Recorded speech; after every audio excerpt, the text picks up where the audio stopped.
Since childhood, she had admired the company owner from afar, never imagining that her name was connected to his in an unimaginable way.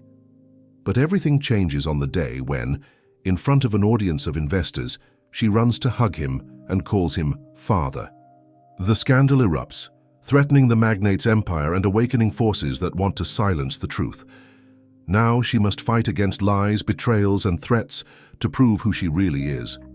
If this story interests you, subscribe to our channel to receive all our exciting stories. Continuing, the smell of wax and cleaning products had permeated Emily's nostrils for as long as she could remember. That aroma, which for many signified merely a recently cleaned environment, for her represented the daily effort of her mother, Mrs. Martha, whom she had accompanied through the corridors of the Richardson Group since she was 5 years old. The imposing headquarters of the multinational in downtown Chicago was like a second home to Emily. During school vacations and days without classes, she would sit discreetly in the corner of the employee break room with her books and notebooks, while her mother slid the mop across the marble floors that reflected the empire built by William Richardson. "Mom, why do we never talk to the owner?" she asked once when she was only 8 years old, observing from afar the imposing man who walked hurriedly through the lobby, surrounded by advisors. "People like us don't talk to people like him, sweetie. They're different worlds," replied Mrs. Martha, adjusting her navy blue uniform with the company logo. Emily remembered that day perfectly, 14 years ago. The tall, elegant figure of William Richardson, with his impeccable suit and authoritative posture, had awakened an inexplicable curiosity in her. There was something about his profile, in the way he gestured when speaking, that seemed strangely familiar to her. Time passed, and Emily grew up in the shadows of those luxurious corridors, dreaming of the day when she would no longer be just the janitor's daughter. While her mother cleaned, she studied diligently, determined to carve out a place in the sun. Each look of disdain from the executives only strengthened her determination. At 22, with honors in business administration from Northwestern University, Emily finally felt she had earned the right to hold her head high. On that sunny September morning, she crossed the glass doors of the Richardson Group, no longer as the invisible girl, but as a confident woman, wearing a navy blue blazer over a white blouse, black hair pulled back in a discreet bun. "Good morning, Mr. Johnson," she greeted the doorman who had known her since she was little. "Emily, how elegant. Are you visiting your mother?" The gray-haired man smiled, admiring the transformation of the girl who had grown up before his eyes. "Yes, I brought her breakfast. It's her birthday today, did you know?" The doorman gave her passage with an affectionate nod, and Emily walked through the corridors now with a different perspective. The same walls, the same marble floor, but for the first time, she didn't feel diminished by that environment. In the elevator, she pressed the button for the 15th floor, where her mother would be cleaning the executive offices. As she exited the elevator, she noticed unusual activity. The doors to the conference room were open, and several well-dressed people were hurriedly entering. Through the glass, she could see tables arranged in a U-shape, bottles of mineral water, organized folders. It was clearly an important meeting. "Excuse me, have you seen Mrs. Martha from the cleaning staff?" she asked a secretary who was hurrying past with a stack of documents. "She must be in the supply closet getting materials," the woman responded without stopping. "But you can't stay here. The annual presentation to the shareholders is about to begin." Emily nodded and turned to look for the supply closet when, suddenly, her gaze crossed with the figure emerging from the elevator. William Richardson, at 55, still maintained the same imposing posture she remembered from childhood. At his side walked Robert Mitchell, the financial director, a man with a severe expression whom Emily had always found unpleasant. "Everything ready for the presentation, Robert. I don't want any surprises," William's deep voice echoed down the corridor. "Absolutely everything under control, as always," replied Robert with a smile that didn't reach his eyes. That's when it happened. Something inexplicable, as if a greater force controlled her body. Emily felt her heart race, her hands grow cold and clammy. It was like having a déjà vu, a buried memory fighting to emerge to the surface. The bag with breakfast slipped from her hands while a diffuse image invaded her mind. a man holding her in his arms, the same profile, the same angular jaw. And then, without thinking, without planning, her legs carried her toward William Richardson. "Mr. Richardson," called one of the secretaries, trying to interrupt Emily's determined advance, but it was too late. In seconds, Emily was before him, her brown eyes fixed on his, identical to her own. Time seemed to freeze while employees, advisors, and shareholders observed the unusual scene. The young woman, overcome by an emotion that even she didn't understand, threw herself into the businessman's arms. "Father!" The word escaped in a whisper, but audible enough for everyone around to hear. The silence that followed was deafening. William Richardson stood paralyzed, his face visibly paling as murmurs began to spread through the room. Robert Mitchell stepped forward, his face contorted in a mixture of shock and controlled fury. "Security!" he shouted, but William raised his hand, interrupting the call. "Who are you?" asked the businessman with a trembling voice, pushing Emily back by the shoulders, to face her. Before she could answer, a cry cut through the air. "Emily!" Mrs. Martha appeared in the corridor, her face contorted in panic at seeing her daughter in the arms of her boss. The bucket she was carrying fell with a crash, spilling water across the immaculate floor. Gazes turned from the young woman to the janitor and then back to William Richardson, whose expression had gone from surprise to one difficult to decipher. Recognition? Fear? Guilt? "Martha?" he murmured, and the fact that he called the janitor by her first name didn't go unnoticed by those present. "I deeply apologize, Mr. Richardson." Mrs. Martha ran to her daughter, pulling her by the arm. "My daughter isn't well. She would never do this. Please forgive me." But Emily remained motionless, as if awakening from a trance, confused by her own actions. "What did you just do?" whispered her mother, tears welling in her eyes. Robert Mitchell quickly regained his composure, positioning himself between William and the two women. "I'll call security to escort them out," he declared firmly. "This is clearly an attempt to—" "No," William's voice interrupted his financial director. "Everyone to the conference room. We'll begin in 5 minutes." "But William, this incident—" "I said 5 minutes, Robert." His tone didn't allow for argument.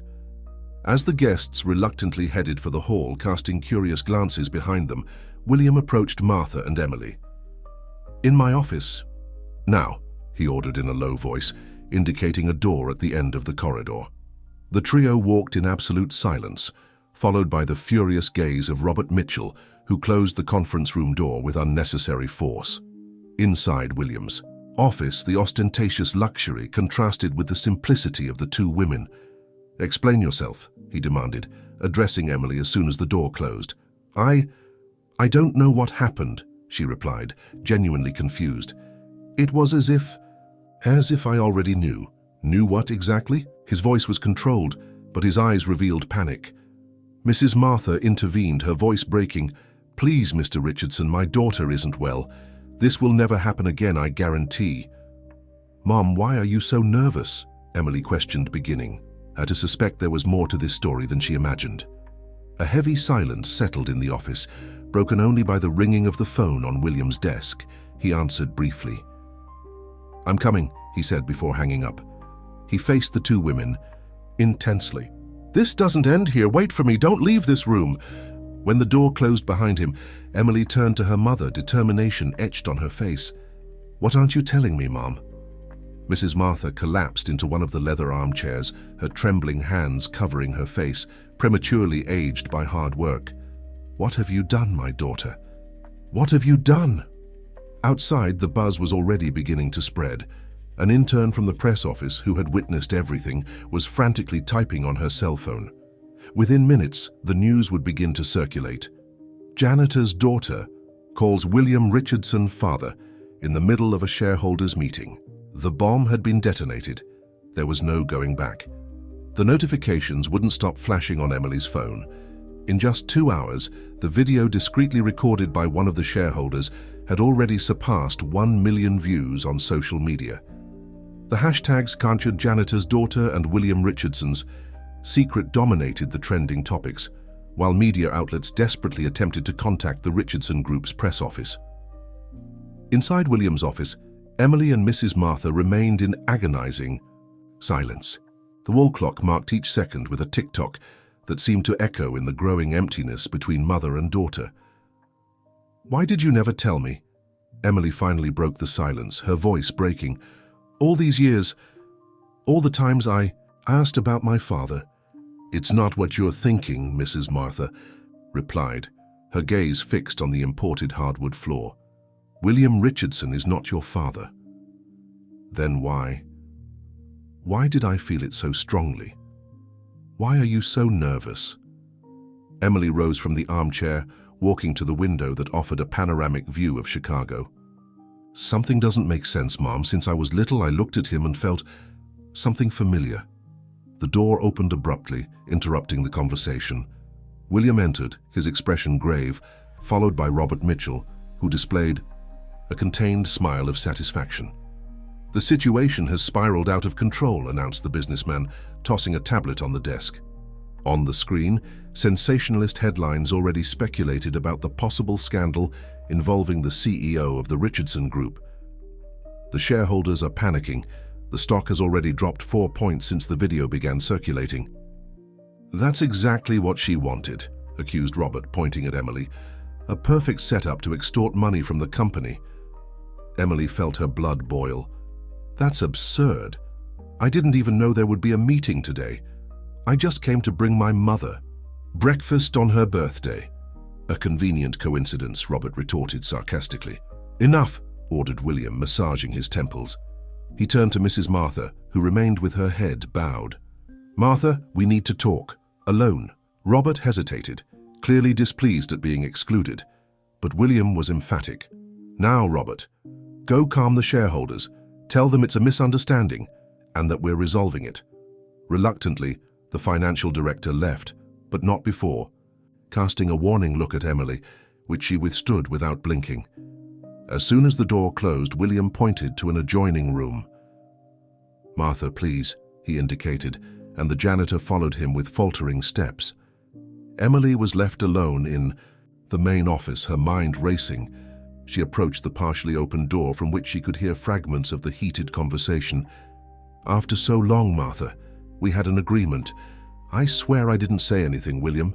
She doesn't know anything." "Then how do you explain? What happened today?" Emily stepped away from the door, her heart beating rapidly. What agreement was this? What was her mother hiding? Her eyes scanned the luxurious office, stopping on a framed photograph on the wall. William, younger, beside an elegant elderly couple, probably his parents, and a woman who must have been in her early 20s, with features very similar to her own. Without thinking twice, Emily took out her cell phone and photographed the portrait. At that moment, she felt a presence behind her. "What do you think you're doing?" Robert Mitchell's grave voice made her turn around, startled. "I thought you had gone to calm the shareholders," she replied, quickly putting away her phone. Robert approached, invading her personal space in an intimidating manner. "I don't know what your game is, girl, but you've chosen the wrong adversary. William built this empire with his own hands, and I won't allow an opportunist like you to destroy everything."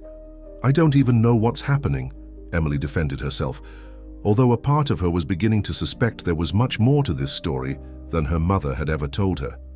"Really?" Robert smiled cynically. "Then why did you call William father in front of everyone? Why now, just when the company is about to close a billion-dollar merger?" Before Emily could respond, the door to the adjoining room opened. William and Mrs.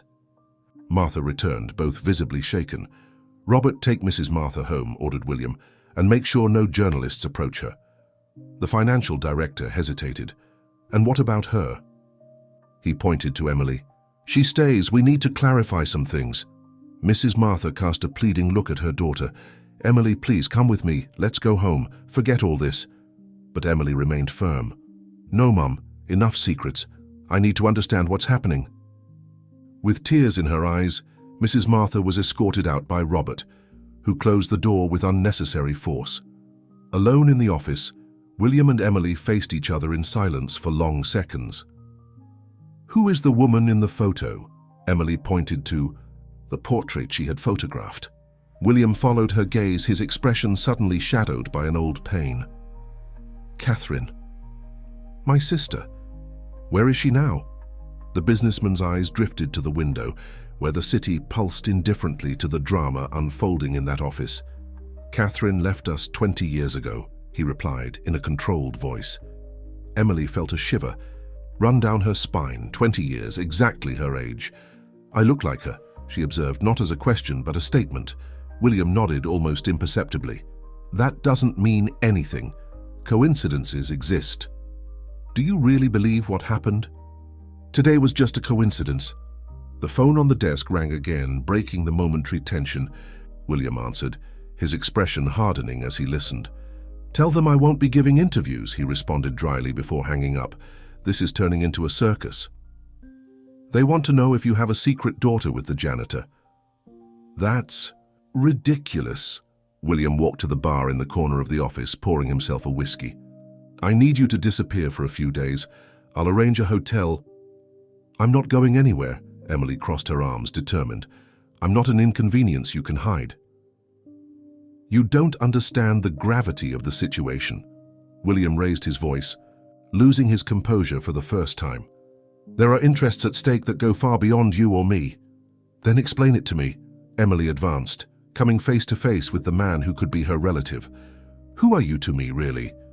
The door opened again without warning, revealing an elegant middle-aged woman impeccably dressed in a cashmere ensemble. William, what absurd story is this? I'm receiving messages from all my friends, she exclaimed, stopping when she saw Emily. Her gaze ran over the young woman from top to bottom, pausing on her face. My God, is it true? Victoria, this is not the moment. William tried to intervene, but the woman was already advancing toward Emily. Is it you, the janitor's daughter? She asked with a trembling voice. Victoria, please. William tried to hold her by the arm, but she pulled away. She is identical to Catherine. How could you hide this from me all these years? How could you? Emily's eyes widened. Catherine, the name of William's deceased sister, the woman in the photograph whom everyone said she resembled. William, I need to know, Victoria held her husband's face between her hands. This young woman, is she your daughter? You and Martha? No. William seemed genuinely offended. How can you think that of me? Then explain, demanded Victoria, tears beginning to stream down her made-up face. Explain why she's the spitting image of Catherine. The tension in the air was palpable. Emily remained static, absorbing each word, each reaction, as the pieces slowly began to fit together. I think I know what's happening, she finally declared, making both turn to her. I'm not William's daughter. I'm Catherine's, aren't I? The silence that followed was her answer. Victoria covered her mouth with her hands, while William closed his eyes as if trying to contain physical pain. Is that true? Insisted Emily. Catherine was my mother. Before anyone could answer, Robert entered abruptly, his face creased with concern. William, we need to act quickly. The press is in the reception area, and the shareholders are threatening to call an extraordinary meeting. They want a DNA test. DNA? Victoria looked confused from Robert to her husband. Why would we need that if she's William's niece? The financial director visibly paled. Niece? Robert, I need you to leave, William ordered, his voice dangerously calm. But William, the situation is now. After Robert's reluctant exit, the trio remained in silence. Emily felt as if the ground had been pulled from under her feet. Her entire life, her identity, her origins. Everything was a carefully constructed lie. I want the truth, she demanded, her voice trembling with emotion, the whole truth. William exchanged a look with his wife before gesturing toward the armchairs. Sit down, Emily, it's a long story. Outside, the building, cameras and reporters crowded together, while Robert Mitchell observed the chaos through the window of a reserved room. His phone rang, and he answered urgently. Yes? His voice betrayed anxiety. No, I'm still not sure. Yes, it seems the girl is Catherine Richardson's daughter. No, no one knows who the father is. Of course I'll find out, don't pressure me. He hung up angrily, running his hand through his graying hair. In her modest apartment on the outskirts of Chicago, Mrs. Martha cried copiously as she burned old photographs and letters in a small trash can on the balcony. Between her trembling fingers, she held a gold chain with a butterfly-shaped pendant, identical to the one Emily had always worn around her neck, without knowing its true origin. At the Richardson Group headquarters, Victoria served tea to Emily, with trembling hands, while William prepared to tell a story that had been buried for more than 2 decades. "Catherine was always different from all of us," began William, his gaze lost in distant memories. "While our family worried about business and social status, she dreamed of changing the world. At 18, against our parents' wishes, she went to work as a volunteer in a social project in the Amazon." Emily listened attentively, the cup of tea untouched between her hands. Each word was like a piece of the puzzle of her own existence, finally finding its place. "That's where she met Daniel," continued Victoria, taking over the narrative. "A biologist from Boston studying native species, young, idealistic, brilliant, and married. Catherine didn't know," added William quickly, "when she found out she was already pregnant." The revelation hit Emily like a punch, shot to the stomach. She wasn't just the daughter of another woman, she was the fruit of a forbidden relationship. Her very existence had been born shrouded in secrets. "What happened next?" she asked, her voice almost a whisper. "When he learned of the pregnancy, our father had a fit of fury." William stood up, restless.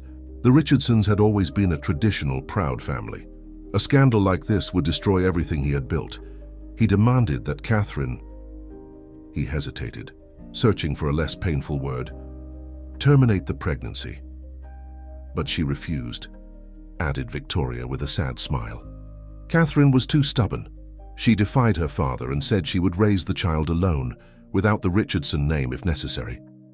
Emily felt a sudden wave of pride for this woman she had never known, but from whom she had apparently inherited not only physical traits, but also determination. "That's when our father took drastic measures," William's voice hardened. "He threatened Daniel, who ended up returning to his wife. Catherine was devastated, but remained firm in her decision to have the baby." "And where does my mother, Mrs. Martha, fit into this story?"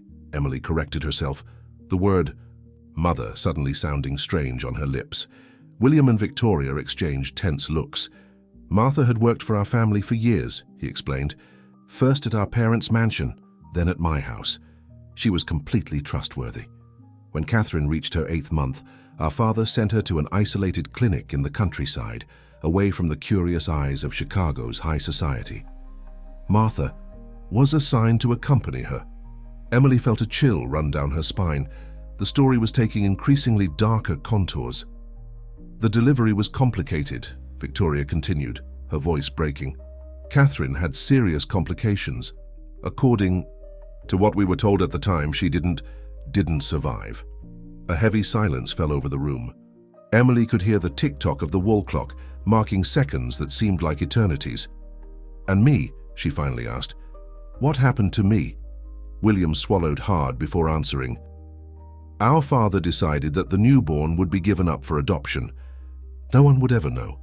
The official story would be that Catherine had died in an accident during her volunteer trip. But Martha intervened," added Victoria. "She had grown attached to Catherine during those months and couldn't bear the idea of separating mother and child.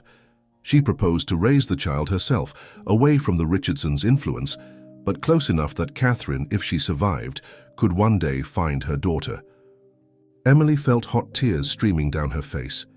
She thought of Mrs. Martha, of all the sacrifices she had made, of all the love she had given her. She wasn't her biological mother, but she had been her real mother in all the ways that mattered. My mother, Catherine, did she really leave us? The question escaped her in a whisper. William turned to the window, his back tense. "That's what we were told. I never saw a certificate, never saw a body. Our father handled everything with absolute discretion." A week later, we were already at the funeral, receiving condolences for the tragic loss of Catherine Richardson in an accident in the forest. "And you accepted that?" Emily couldn't hide her indignation. "You didn't question anything?" Victoria intervened, her voice gentle. "You need to understand the context, Emily. The Richardson family patriarch was a powerful and ruthless man. Questioning him was unthinkable. Even William, who was always the strongest and most independent son, had no active voice in his father's decisions. I was only 27. William seemed to be justifying himself, more to himself than to Emily. I was just starting to take positions in the company, dreamed of modernizing it, and I had just married Victoria. I was a coward. I should have fought more, questioned more. The heavy silence that followed was interrupted by the shrill ring of the telephone. William answered with visible irritation. "I can't attend to that now," he responded curtly before hanging up. He turned to Emily. "The journalists won't give up easily." "What happens now?" asked Emily, composing herself. "The whole world thinks I'm your illegitimate daughter." "We need a strategy." Victoria adjusted herself in the armchair, always practical. "We can reveal the truth and destroy the family's reputation again." William cut her off. "My father may no longer be here, but the legacy he built—" "Legacy?" Emily stood up, indignant. "A legacy built on lies, on the denial of my existence, on the silencing of your own sister." William seemed to age 10 years in that instant. "You don't understand the implications of all this," he murmured. "Robert is right. An image crisis now, with the merger about to happen." "So that's it?" Emily couldn't believe what she was hearing. "You're more concerned with business than with the truth, with justice." Victoria stood up, placing herself between the two. "We need time to think. Emily, we barely know you. We've just relived a family trauma that has been dormant for 2 decades. Please give us a few days." Emily took a deep breath, trying to control the avalanche of emotions that invaded her. She needed to think clearly. There was more to this story than they were telling her. Of that she was certain. 3 days, she finally declared. "In 3 days I want the whole truth. Where Catherine is buried, all the medical documents, everything you have. If not, I'll look for answers myself. And believe me, the press would love to hear my version." The threat hung in the air like a heavy cloud. William and Victoria exchanged apprehensive looks. "Meanwhile," continued Emily, "I need to talk to my mother, with Martha. She's the only person I trust at this moment." "Robert took her home," remembered Victoria. "Maybe it is best for you to talk." Emily grabbed her purse, ready to leave, when William stopped her with a question. "That moment in the corridor, when you called me father, was it intuition, or did you already know something?" She paused, reflecting on the inexplicable impulse that had dominated her hours before. "I can't explain. It was as if a buried memory was trying to emerge." Her eyes met William's, so similar to her own. "Maybe blood recognizes blood, even when they try to separate them." With those words, Emily left, leaving the Richardson couple immersed in dark thoughts and growing concerns. Upon reaching the lobby, she was greeted by a wall of flashes and microphones.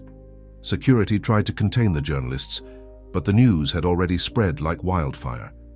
"Emily, is it true that you are William Richardson's illegitimate daughter? Why did your mother hide this all these years? Do you intend to claim part of the family fortune?" The questions came from all sides, suffocating her. A burly security guard cleared a path through the crowd, leading her to a car with tinted windows that was waiting for her. "Mr. Richardson sent me to take you home safely," explained the driver when she got in. As the vehicle glided through Chicago's congested streets, Emily tried to organize her thoughts. She needed to talk to Martha, to understand why she had kept such a big secret for so long.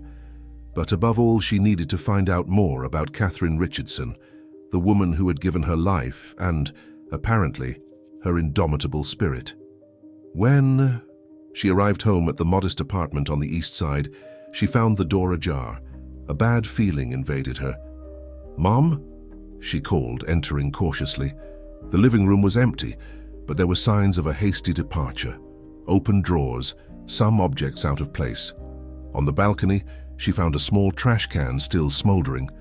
She rushed to check the contents and found remains of carbonized photographs, but one had partially escaped the flames. Carefully, Emily removed the charred piece of paper. It was the corner of a photo where two smiling women could be seen. One was clearly a younger Mrs. Martha, and the other. Emily felt her heart race as she recognized the same face she had seen in the portrait in William's office. Catherine. Determined to find more clues, she ran to her mother's bedroom. At the back of the closet, behind a pile of blankets, she found a small locked wooden box. She had never seen it before. She tried to force it, but without success. Her phone rang, startling her. It was an unknown number. "Hello?" she answered hesitantly. "Emily Parker? My name is James Reynolds. I'm an investigative journalist with the Chicago Tribune.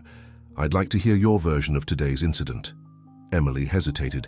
She didn't trust journalists, especially at that moment, but perhaps she needed allies. "How did you get my number?" "I have sources inside the Richardson Group," he replied, "and believe me, I'm not the only one interested in this story, but I'm probably the only one who can help you discover the whole truth." "What do you mean?"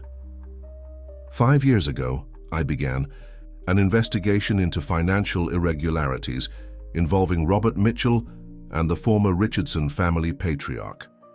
During the investigation, I found some inconsistencies in the official story about Catherine Richardson's death. I never had enough evidence to publish, but now, with you at the center of this story..." Emily's heart was racing. Could she trust this man? "Why should I believe you?" "Because I know things that not even William knows. Things that involve your biological father, Daniel Cooper." The name hit like a bomb. It was the first time Emily had heard the full name of her biological father. "How do you..." "Meet me in an hour at the Jefferson Cafe on Michigan Avenue," instructed James. "Come alone. And Emily, be careful with Robert Mitchell.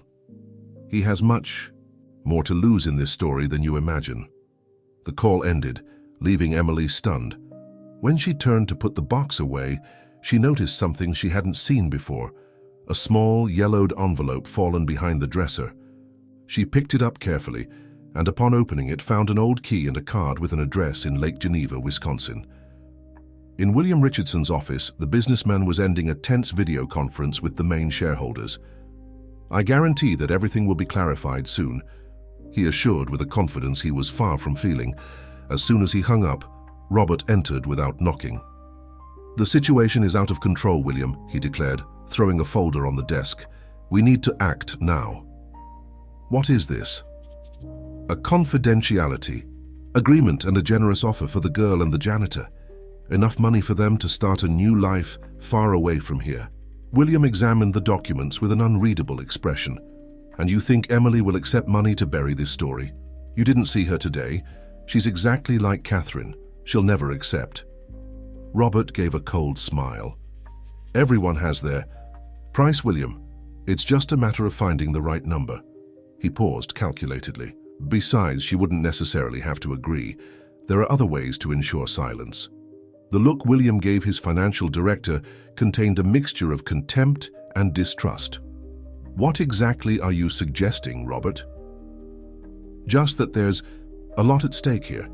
The merger with the American group represents billions. Your position as CEO, your family's legacy." Robert adjusted his tie, uncomfortable under William's scrutiny. "Besides, there are certain arrangements made by your father that could come to light if this investigation goes too far." "What kind of arrangements?"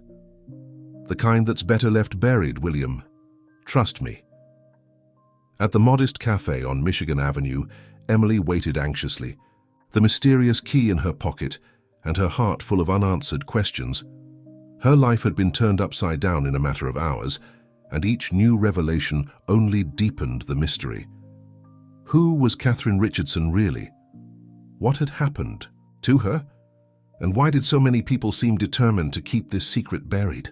When a middle-aged man with a leather briefcase approached her table, Emily felt she was about to embark on a journey of no return, a journey in search of the truth about her origins, about her true identity. "Emily Parker," the gray-haired man with penetrating eyes extended his hand. "James Reynolds, thank you for coming." She hesitated before returning the greeting, examining him carefully. He dressed simply, but his bearing and the branded leather briefcase revealed that he was not a simple reporter. "How can I trust you?" she asked directly as he sat down. James smiled, appreciating her frankness. "You can't, at least not yet. But I've brought some things that might help establish that trust." He opened his briefcase and slid a folder to her. "Look at this first." Emily opened the file cautiously.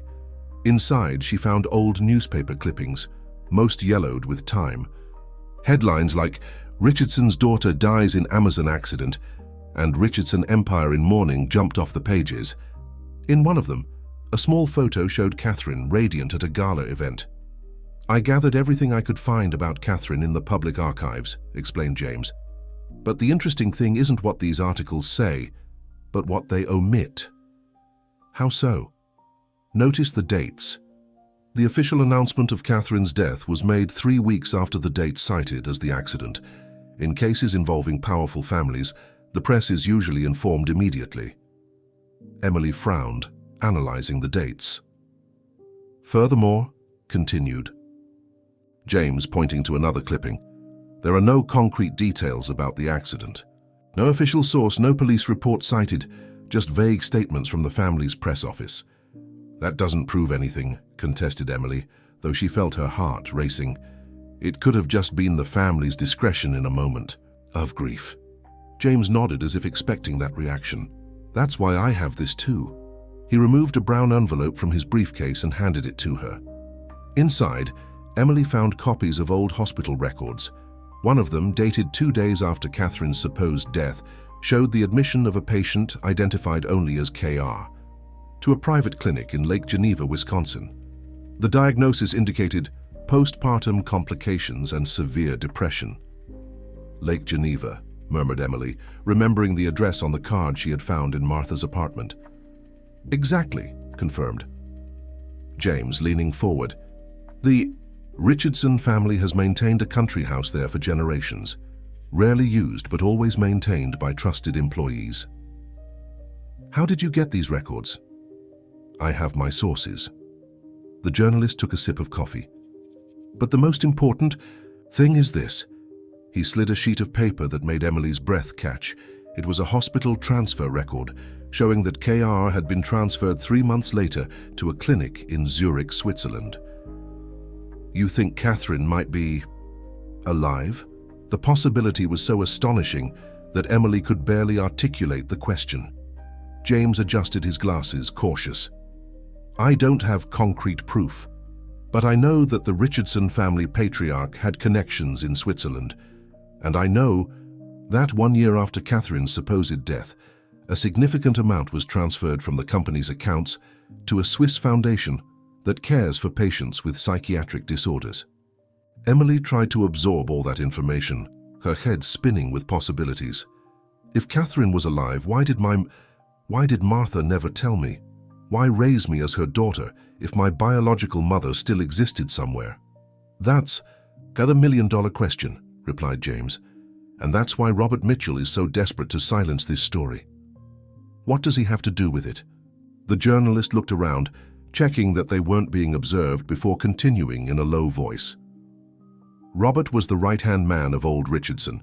He executed all his orders, especially the ones William refused to carry out due to ethical concerns, and it was he who managed all the finances related to Catherine's case." "You're saying he knows where she is?" "I'm saying he knows much more than he lets on, and that there are financial records that could incriminate him if they come to light. Diversions, offshore accounts, falsified documents." Emily's phone vibrated. It was a message from an unknown number. "We need to talk. It's about your mother, your real one. Meet me at the Museum of Contemporary Art in an hour. Come alone. Daniel Cooper." Emily felt her blood freeze in her veins. Daniel, her biological father. "I need to go," she declared suddenly, collecting the documents. "Did something happen?" James noticed her change in attitude. "I may have found another piece of this puzzle," she replied vaguely. "How can I contact you again?" James handed her a card. "Be careful, Emily. Powerful people will do anything to protect their secrets, and your public appearance today stirred up a hornet's nest that had been dormant for decades." Meanwhile, at Samanthaisen, the Richardson mansion, William paced anxiously around his study, a glass of whiskey in hand and his mind teeming with contradictory thoughts. "I need to see those documents again," he suddenly declared to Victoria, who was nervously leafing through a magazine without really reading it. "What documents?" she asked, startled. "Catherine's medical reports, the death certificate, everything my father kept in that old safe." Victoria set the magazine aside, concerned. "William, your father burned everything before he—" "Not everything," he cut her off, heading to the library and removing several books from a shelf, revealing a small built-in safe. He always kept copies of everything, businessman's paranoia. With slightly trembling fingers, William typed in the combination, Catherine's birth date. The safe opened with a soft click, revealing a dusty folder. "My God," murmured Victoria, looking over her husband's shoulder as he opened the folder. "You never told me about this." "Because I never had the courage to look," confessed William, his gaze fixed on the first document. A birth certificate in the name of Emily Catherine Richardson, dated exactly 22 years ago. In the field for parents, there was only Catherine Richardson. The father's name had been deliberately omitted. He registered the child before giving her to Martha, Victoria noted, surprised. "Why?" William continued leafing through the documents until one in particular made his face pale. "It can't be," he murmured. The paper in his hands wasn't a death certificate, as he expected, but an international medical transfer authorization, signed by the Richardson patriarch. The document, dated 3 months after the supposed accident, authorized the transfer of Catherine Richardson to a clinic in Switzerland. "She didn't die," the words escaped like a groan. "My father lied to all of us. Catherine could be alive." The phone rang, making them jump. Victoria answered with trembling hands. "It's Robert," she informed, extending the phone to her husband. "He says it's urgent." William hesitated before answering. "What is it, Robert?" "We have a problem," the financial director's voice sounded tense. "The girl is meeting with James Reynolds." "The journalist? How do you know?" "I have people monitoring her, for her own safety, of course," replied Robert, uncomfortable. "But that's not the worst. She just received a message from Daniel Cooper." William felt his blood freeze. "Daniel is in Chicago. How is that possible? You said he had moved abroad years ago." There was a tense pause before Robert answered, "There are many things you don't know, William, things your father preferred to spare you from. Daniel never left the United States. He has been monitoring Emily from a distance for years." "With your knowledge?" William's voice trembled with contained anger. "With your father's knowledge, yes," confirmed Robert. "Part of the agreement was that he would never try to make contact. If he's doing that now, it means today's scandal has changed the game for everyone." William hung up without saying goodbye, his face a mask of fury and shock. "I need to find Emily," he declared, grabbing his car keys, "before Daniel puts ideas in her head." "What ideas?" Victoria held his arm, worried. "William, what's going on?" He faced her, his eyes shining with determination. "I'll tell you everything on the way, but first I need to make a call." At the Museum of Contemporary Art, Emily waited nervously, checking each passing face. The monument, with its bold lines and open spaces, offered little place to hide, which reassured her. At least if it was a trap, she would have a chance to escape.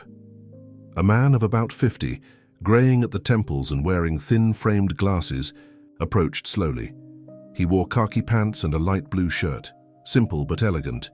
He carried a worn leather briefcase and had a serious, almost solemn expression. "Emily," he called when he was a few steps away. She nodded, unable to utter any words. This was her biological father, the man who, together with Catherine, had given her life. Her eyes eagerly studied his face, looking for similarities, connections. "You have her eyes," commented Daniel, his voice husky with contained emotion, "and her determined chin." "Where is she?" was the first question Emily managed to articulate. "Catherine, my mother, is she alive?" Daniel looked around, cautious, before answering in a low voice. "Yes, and she's waiting to see you." In Robert Mitchell's now empty office, a middle-aged woman in a janitor's uniform discreetly rummaged. Through the drawers. Martha, with experienced and quick hands, was looking for something specific. Finally, behind a false drawer, she found what she was looking for, a small USB device. With trembling fingers, she put it in her pocket and began to withdraw.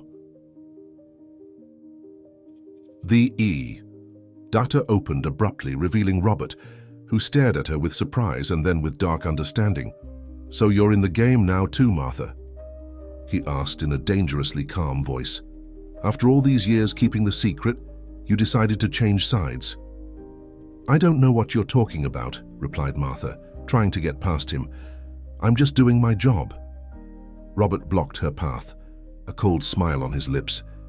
"Your job was to take care of the girl and keep your mouth shut. In exchange, you received a comfortable and secure life.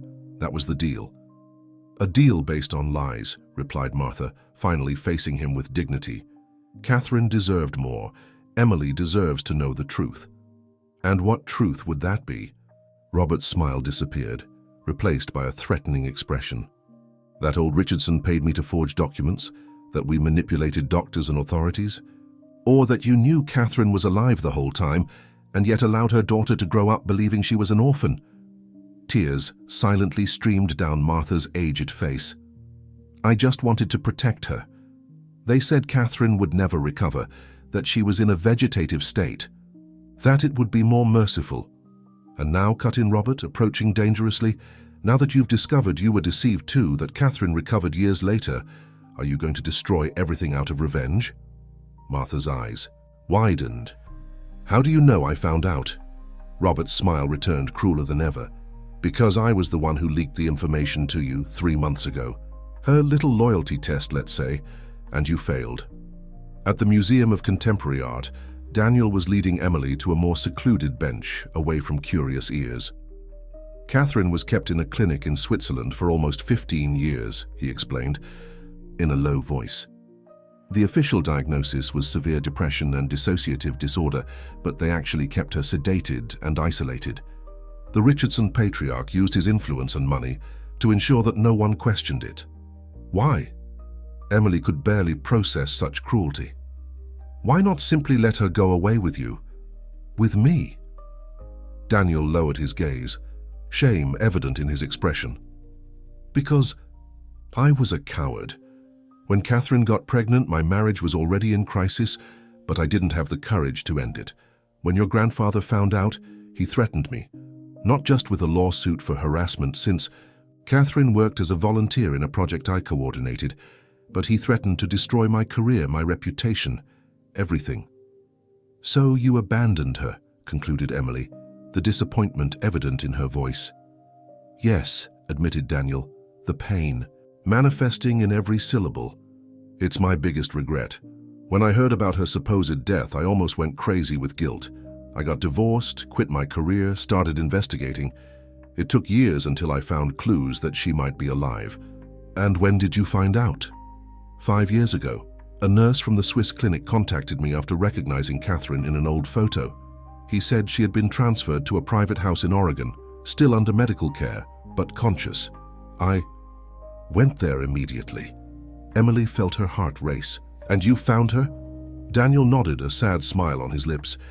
"Yes, very changed, thinner, more fragile, but still Catherine, still with that inner flame that not even decades of confinement and medication could extinguish. And since then, I've been helping with her recovery. She has improved a lot in recent years, but the emotional sequelae are profound. She lives in seclusion in a small coastal village, far from anything that might associate her with the past. Or she lived, until yesterday." "What changed yesterday?" asked Emily, confused. Daniel took a smartphone from his pocket and showed her the screen. It was the video of the incident at the company, with Emily calling William father. The sensationalist. Headline read, "Richardson scandal, bastard daughter emerges after 20 years. This went viral internationally," he explained. "Catherine saw it on television in Oregon. It was a shock for her, but also a revelation. All these years, she thought that her daughter, that you, had been given up for adoption, as Martha had been instructed to say if you ever asked." Emily felt a wave of indignation. "You mean everyone lied to everyone?" The grandfather to William and Victoria, Martha to me, the hospital to Catherine. A labyrinth of lies conceived by the Richardson patriarch and faithfully executed by Robert Mitchell, confirmed Daniel. But now Catherine wants to meet you. She's on her way to Chicago at this moment. She arrives tomorrow. The information hit like a bomb. Emily was about to meet her real mother, a woman who, like her, had been a victim of manipulation and lies for decades. There's something else you need to know, continued Daniel, his expression becoming grave. About your grandfather and Robert Mitchell, the real reason they went so far to hide all this. Before he could continue, the sound of screeching tires made them both turn.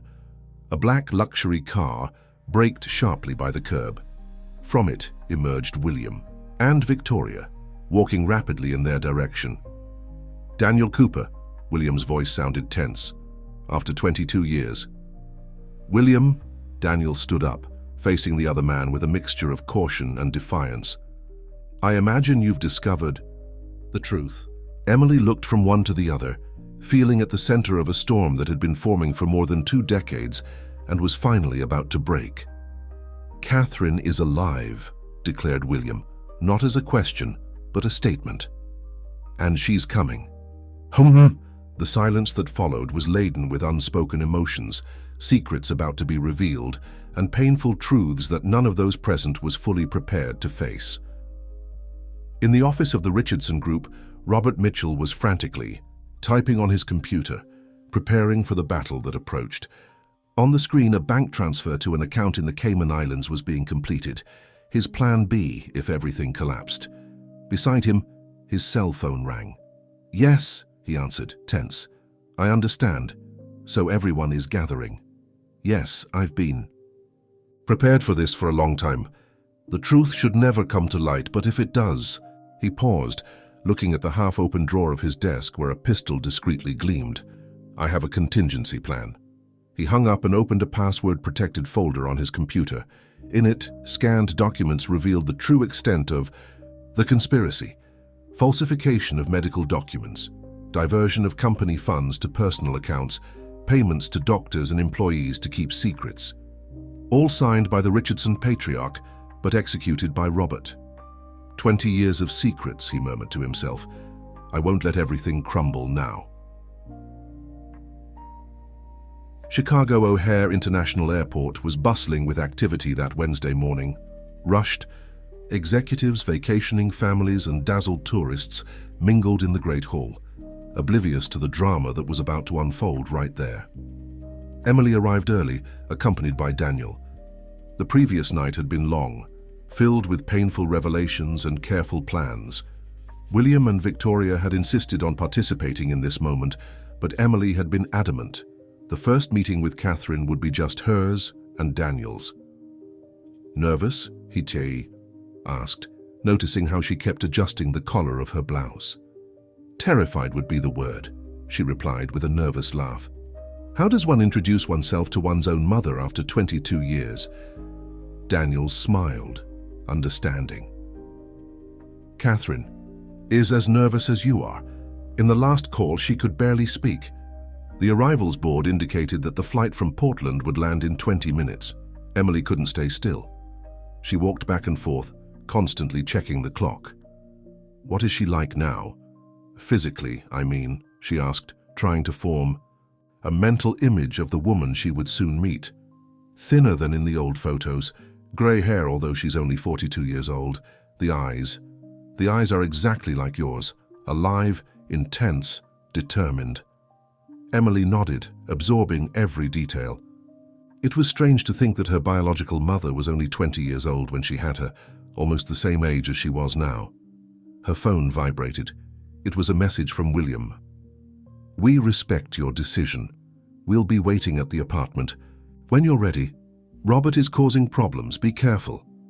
Any problem? Daniel noticed her concerned expression. Robert Mitchell, she replied, showing the message. The financial director seems desperate to prevent this reunion. Daniel nodded grimly. He has reasons. If Catherine officially returns and tells everything she knows, not only will the family scandal come to light, but also years of financial fraud.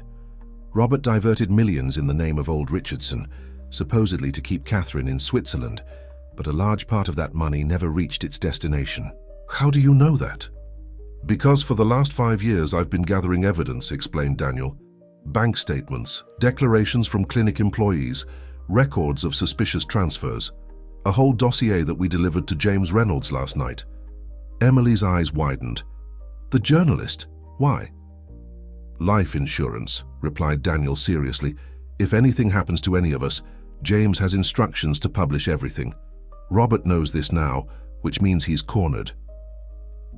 The announcement on the Janitor'S, the sound system interrupted the conversation. The flight from Portland had just landed. Emily felt her heart race. In a few minutes, she would be face to face with the woman who had brought her into the world. How will we recognize her? She suddenly asked. There are so many people. Daniel pointed to the arrival area. She sent me a photo of what she's wearing. Beige coat, blue scarf. The following minutes seemed to drag on. One group after another of passengers emerged through the arrival gate, but no sign of Catherine. Emily was beginning to fear that something had gone wrong when, finally, a solitary figure emerged. A thin woman of medium height walked slowly, looking around with a mixture of apprehension and hope. The beige coat hung loose on her fragile shoulders, and the blue scarf contrasted with the paleness of her face. She carried only a small handbag, as if she didn't intend to stay long or didn't own many belongings.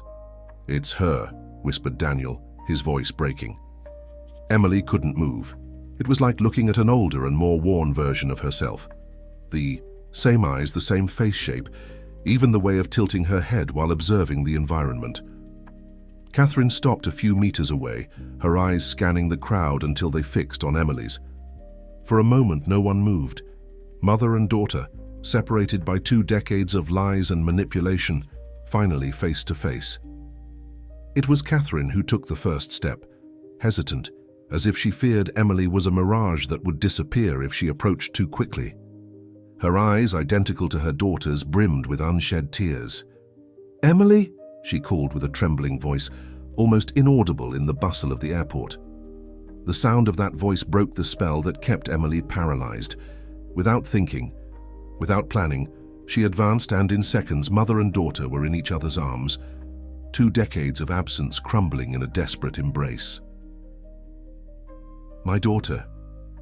"My girl," Catherine repeated between sobs, her hands trembling as they touched Emily's face as if to make sure she was real.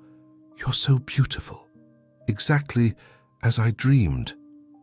Emily couldn't speak. The emotions were too overwhelming, a whirlwind of joy, pain, relief, and anger for all the lost years. She felt simultaneously complete and shattered, as if a puzzle finally fit together to reveal an image both beautiful and painful. Daniel observed the scene from a few steps away, silent, tears streaming down his face. When Catherine finally raised her eyes and saw him, her countenance lit up with a bittersweet smile. "Daniel," she called, extending a hand, which he promptly held. "You did it. You found our daughter." The three remained like that for a long moment, united in an embrace that tried to compensate for years of separation, under the curious and moved gazes of passing strangers. For Emily, it was as if the world around had disappeared. Nothing mattered beyond that moment, that reunion, that immediate and profound connection she felt with Catherine. "I need to see Martha too," declared Catherine when they finally separated. "I want to thank her for having raised you with so much love." Emily felt a tightness in her chest as she remembered her adoptive mother. "I tried calling her all night, but she doesn't answer. I'm worried." "We'll find her," assured Daniel. "But first we need to get out of here." The plan was to meet William and Victoria at their apartment. Catherine visibly tensed at hearing her brother's name. "William? Does he know everything? Now?" "He's beginning to find out," replied Emily. "Yesterday we found documents that your father had hidden. William seems genuinely shocked by the whole situation." "My brother was always the best of us," commented Catherine with a sigh. "But he was always afraid to challenge our father." Her eyes narrowed. "And Robert? Will he be there?" "No," guaranteed Daniel. "William agreed to all our conditions. Just Family. The three left the airport and headed for the waiting car. On the way to the Richardsons' apartment, Catherine looked out the window with a mixture of nostalgia and apprehension, observing how the city had changed during her forced absence. For years, in the early days at the clinic, I imagined this moment, she confessed in a low voice. Returning to Chicago, reclaiming my life, my daughter. After so much time sedated, I began to believe that you really had been given up for adoption, that maybe you were better off without me. I was never better without you, replied Emily, firmly holding her mother's hand. Even not knowing you existed, I always felt something was missing, a part of me. The luxurious Richardson condominium in Lincoln Park impressed Emily, who, despite having grown up in Chicago, had never frequented such exclusive neighborhoods. The doorman announced their arrival, and in minutes they were ascending in the private elevator that led directly to the penthouse. When the doors opened, William was waiting in the entrance hall, his expression grave. Upon seeing Catherine, his face transformed into a mask of contained emotion. "Catherine," he murmured, as if seeing a ghost. Brother and sister stared at each other for a long moment, decades of absence and pain hovering between them like an invisible veil. Then, in an unexpected movement, Catherine advanced and hugged William tightly. "It wasn't your fault," she whispered. "You were deceived too." The imposing man who commanded a business empire crumbled in his rediscovered sister's arms, tears freely streaming down his face as he hugged her back. "Forgive me," he begged between sobs. "I should have questioned, investigated." Victoria observed the scene from the living room door, also with tears in her eyes. Emily and Daniel remained somewhat apart, respecting that moment of family reconciliation. When they finally entered the spacious living room, with its panoramic view of the city, Catherine stopped before the large portrait of the Richardson patriarch that dominated one of the walls. "He still controls everything, even after departing," she commented bitterly. "Not anymore," declared William with unexpected firmness. "I spent the night reviewing all the documents I found in the safe, the extent of the manipulation, the lies." He shook his head, incredulous. "Our father destroyed lives out of pride and appearances. I won't allow his ghost to continue doing that." Catherine smiled at her brother, a sad but approving smile. "You finally freed yourself from him." "Too late," replied William, hanging his head. 20 years too late." Emily's phone rang, interrupting the moment. It was James Reynolds. "We need to meet immediately," said the journalist, his voice urgent. "I found Martha. She's with me now, and she's afraid. Robert threatened her." Emily's blood froze in her veins. "Is she all right?" "Yes, but she has critical information. A USB device she took from Robert's office contains records of all the fraudulent transactions of the last 20 years, enough to send him to prison.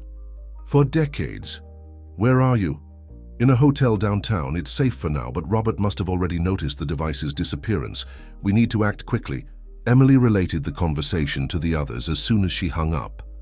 "We need to get Martha and bring the documents," declared Daniel. "If what James says is true, we finally have concrete evidence against Robert." "I'll go with you," offered William, grabbing his car keys. "No," intervened Catherine.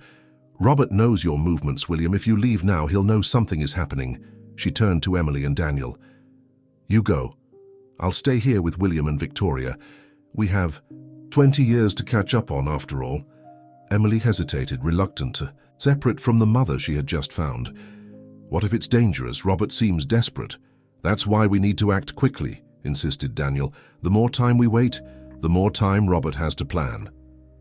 With a final hug from Catherine, Emily followed Daniel to the elevator. As they descended, she couldn't help but think about how her life had completely changed in less than 48 hours. From janitor's daughter to central piece in a family conspiracy that spanned decades. From orphaned of mother to daughter of an extraordinary woman who had survived the unthinkable. "What happens afterward?" she asked Daniel as they entered the car.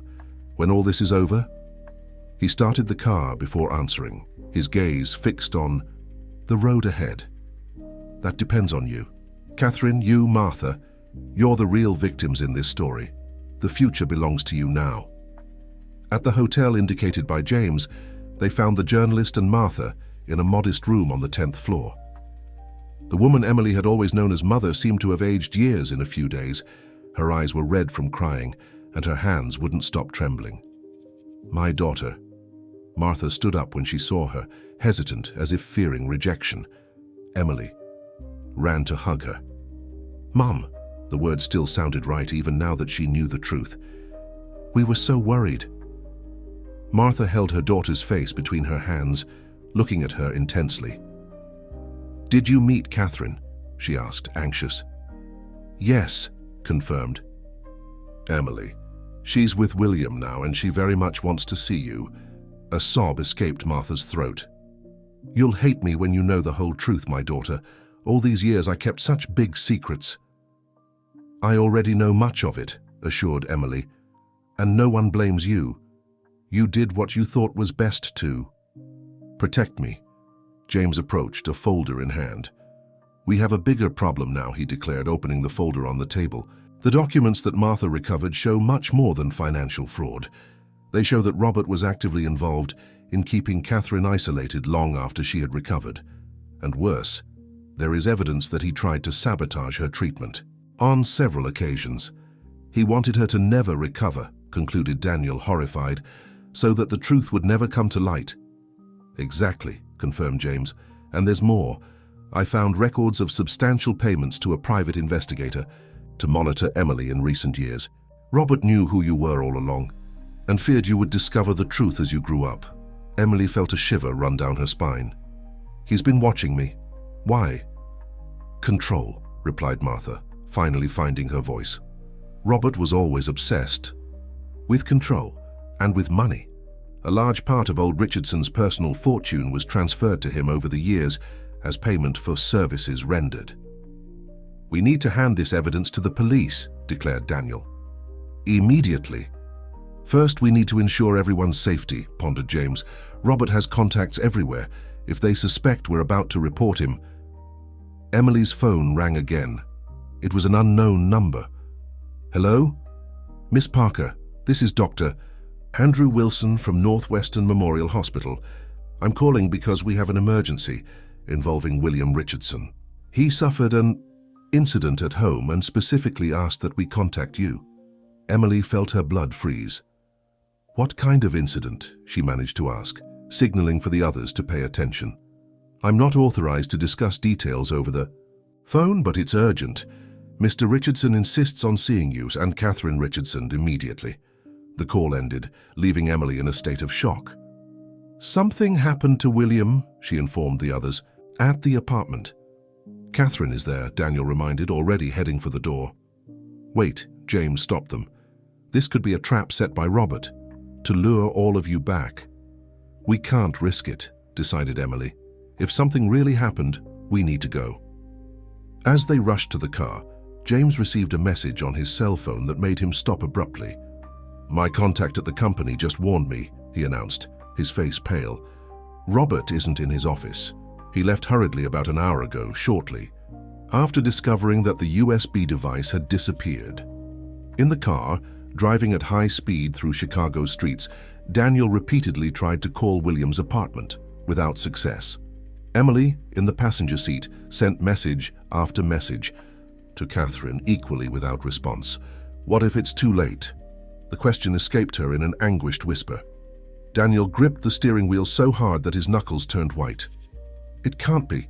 Not after all this. When they arrived at the luxurious condominium, they immediately noticed that something was wrong. The doorman seemed nervous and there was a private security car parked near the entrance. "What happened?" asked Emily as soon as they got out of the car. "Gunshot," replied the doorman, pale. "We heard a gunshot coming from the penthouse apartment.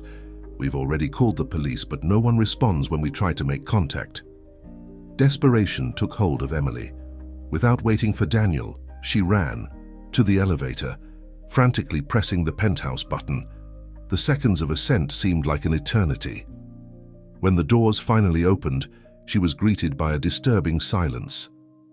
The apartment door was ajar. With her heart racing, she entered cautiously, followed by Daniel. "Catherine, William," she called, her voice trembling. A weak groan came from the living room. Emily ran toward the sound and stopped, horrified by the scene she found. William was lying on the floor, a trickle of blood running from his temple. Victoria, kneeling beside him, was pressing a cloth against the wound, her face contorted in panic.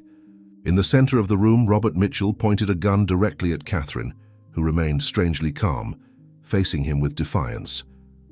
"Ah, the family is finally reunited," commented Robert with a cold smile upon seeing Emily and Daniel. Come in. The party is just beginning." "Nobody moves," ordered Robert, his cold eyes scanning those present, while keeping the gun pointed at Catherine. "Do exactly as I say, and maybe everyone will leave here alive." Emily looked at William, who was moaning softly, semi-conscious. The wound on his temple didn't seem fatal, but it was bleeding profusely.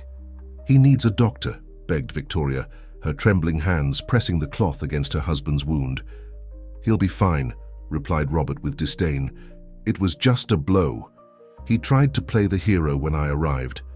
Catherine took a step forward, deliberately drawing Robert's attention to herself and away from Emily and Daniel.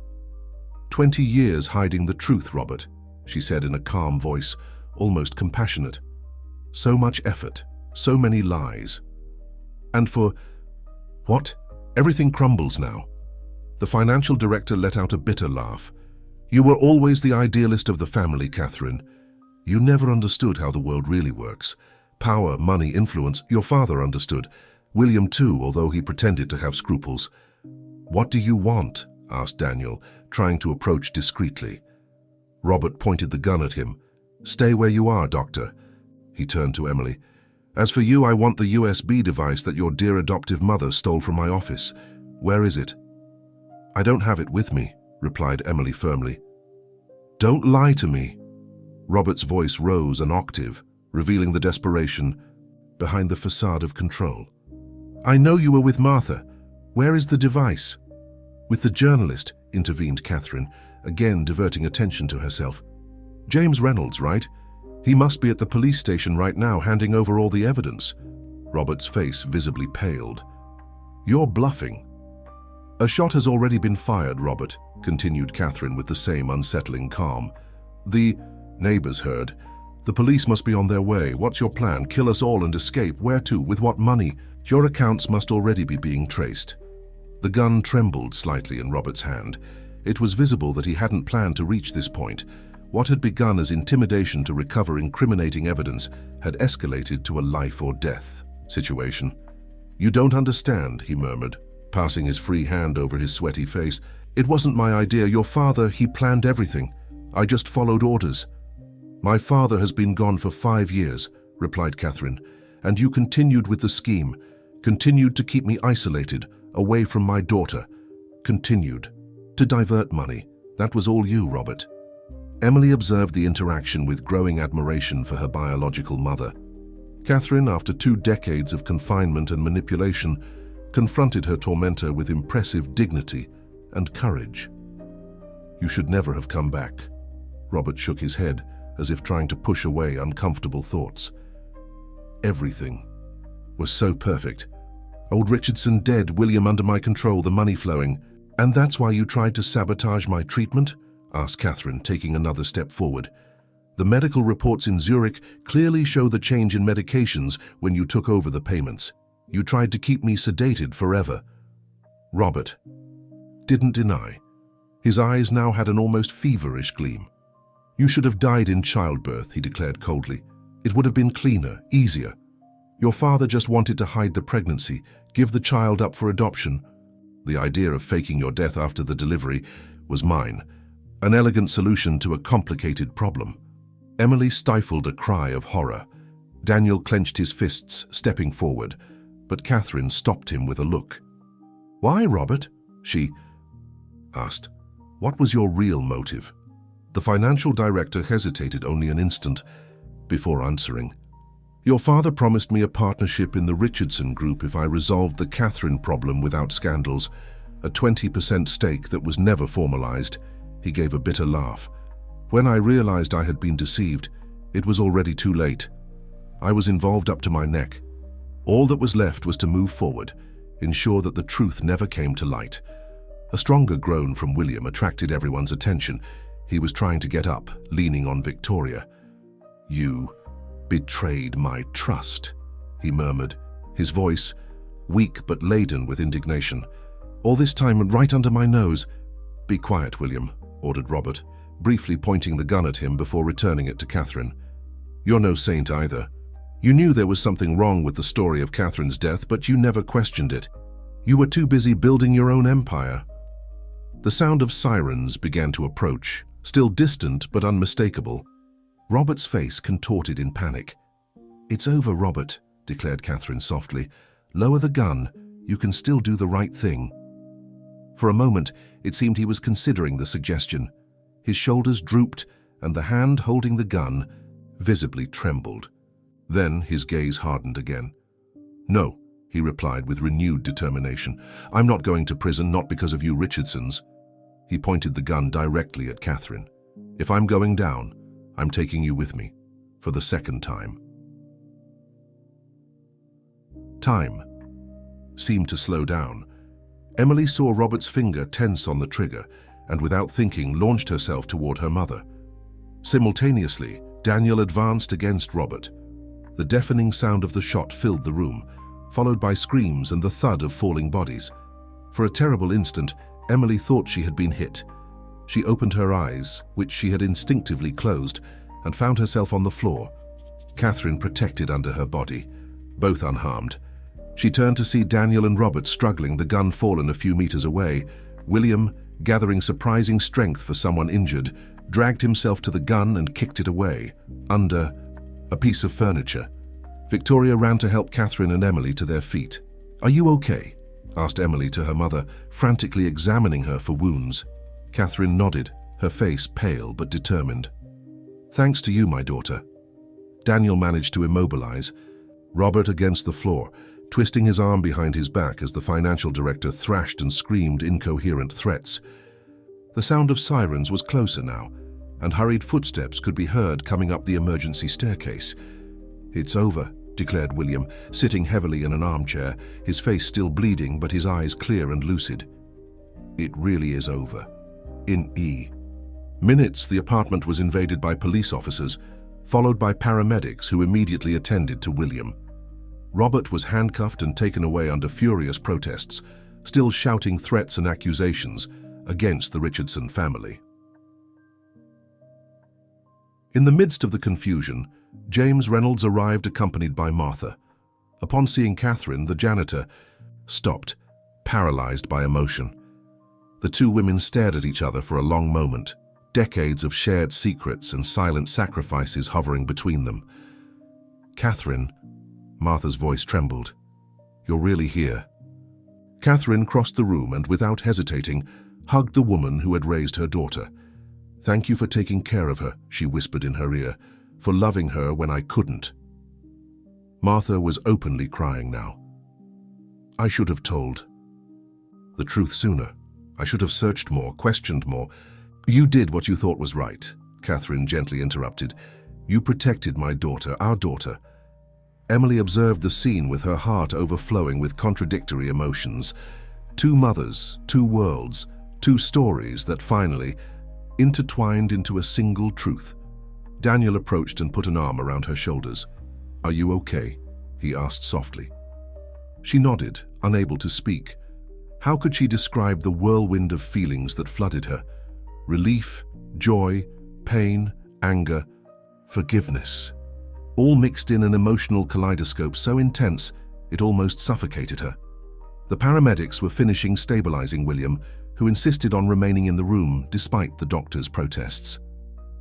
"It's just a superficial cut," he assured firmly, holding Victoria's hand.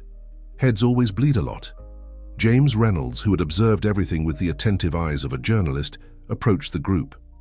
"I've already delivered the documents to the federal police," he informed. "Robert Mitchell faces charges of fraud, embezzlement, document forgery, and now attempted murder. He won't see daylight for decades." "And the story?" asked William, concerned. "Will you publish it?" James hesitated, looking at Catherine and, "Emily, that decision isn't mine, it's the family's." A thoughtful silence fell over the group. The Richardson story, the secrets, the lies, the forced separation, the financial manipulation, was the kind of scandal that would sell millions of newspapers, but it was also deeply personal, painful, intimate. We need to talk about this, decided Catherine, as a family, but not now. Now we need to rest. 3 weeks later, the Richardson Group headquarters was unrecognizable. The imposing portrait of the patriarch that dominated the entrance hall had been replaced by a modern, abstract and luminous work of art. On the 15th floor, William's former office had been divided. Half continued to be occupied by him, and the other half now belonged to Catherine, who had officially returned as the company's director of social responsibility. Emily entered her biological mother's new office, carrying a stack of documents. At 22 years old, she now held the position of special assistant to the presidency, working directly with William and Catherine in the complete restructuring of the company. The contracts for the Amazon project are ready for signature, she announced, placing the papers on Catherine's desk. Daniel has already reviewed the environmental part and approved it. Catherine smiled, observing her daughter with evident pride. In the last few weeks, the two had built a relationship that, although still navigating turbulent emotional waters, at times, was firmly anchored in a love that not even 2 decades of separation had managed to extinguish. "How is your mother?" asked Catherine, referring to Martha with the respect of someone who recognized the fundamental role the other woman had played in Emily's life. "Excited about the trip," replied Emily with a smile. "She's never taken a real vacation. I think she still can't believe she's going to see Europe." One of the first decisions of the new administration had been to ensure Martha a comfortable retirement and a home of her own. The woman who had spent her life cleaning other people's offices was now preparing for her first international trip, accompanied by Emily and Catherine. "And James's documents?" asked Catherine, referring to the investigative report that the journalist had prepared about the family's story. "They arrive tomorrow for our final approval. He respected all the limits we established. The family had made a difficult but unanimous decision to allow the story to be told, but on their own terms. Without sensationalism, without exploitation of personal suffering, a narrative focused on the financial frauds of Robert and the former patriarch, but which also spoke of reconciliation, forgiveness, and second chances. "William is waiting in the meeting room," Emily reminded, checking her watch. "Shareholders in 5 minutes."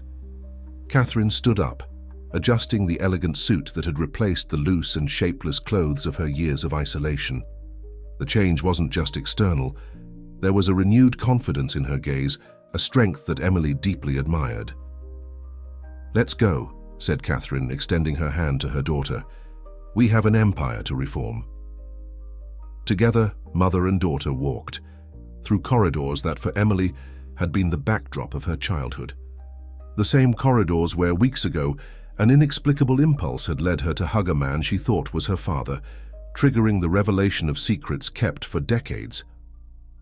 In the meeting room, William awaited them along with Daniel, now an official consultant for sustainable projects for the Richardson Group. The relationship between the two men, initially tense, had evolved into mutual respect based on the shared love for Catherine and Emily. "Ready?" asked William when they entered. "It's a new era for the Richardsons." Catherine smiled at her brother, an era of truth and transparency. Finally.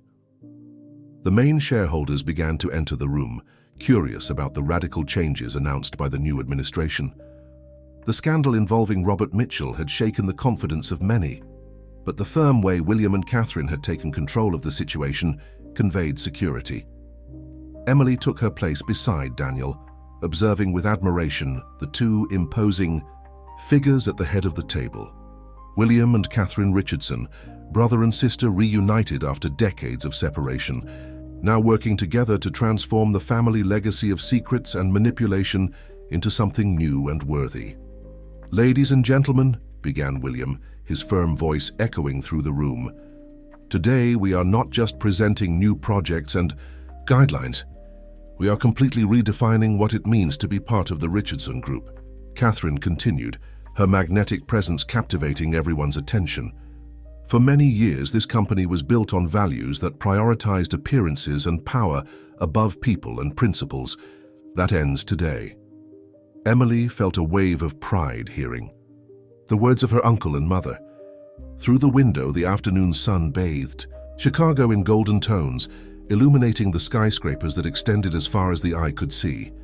Somewhere in that urban landscape was the small apartment where she had grown up with Martha, the corridors where she had accompanied her adoptive mother as she cleaned offices, the dreams she had nurtured of one day belonging to something bigger.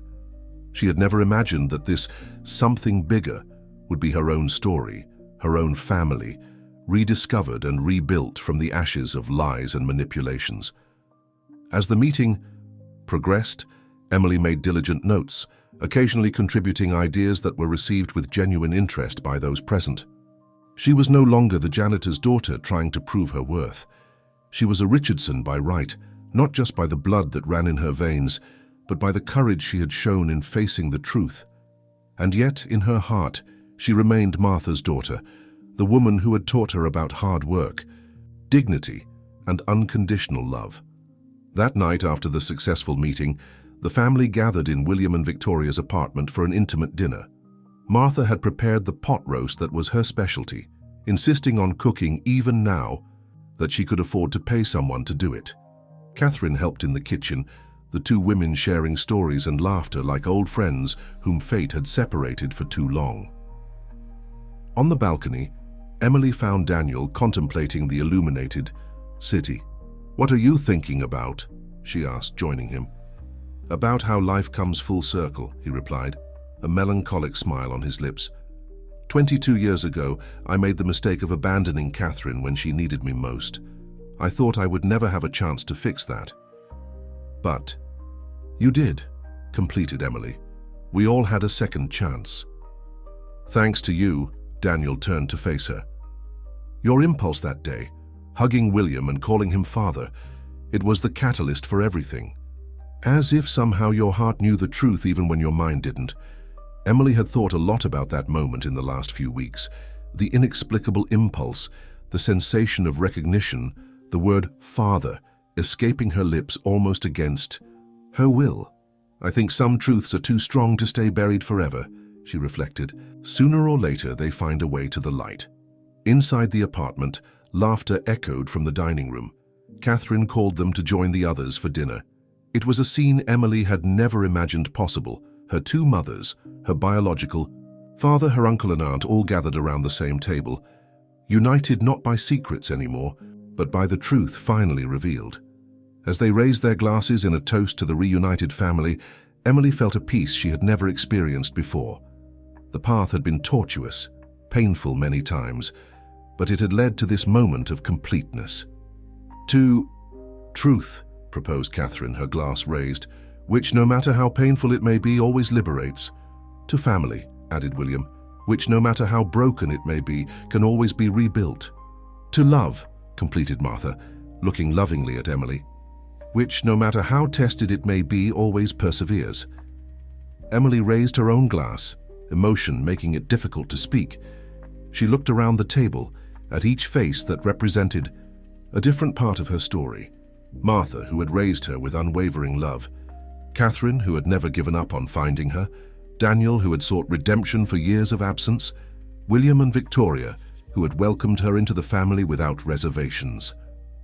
To us, she said simply, to all of us. The glasses clinked, sealing a silent promise that, from that moment on, there would be no more secrets, more lies, more separations. The journey had not been easy, but the final destination, this reunion of hearts that time and circumstances had tried to separate, made every painful step worth it. Because in the end, it wasn't about who was whose child, or who belonged to which family by blood or by choice. It was about the invisible bonds that connect people across time and space, bonds that not even the most elaborate conspiracies can permanently break.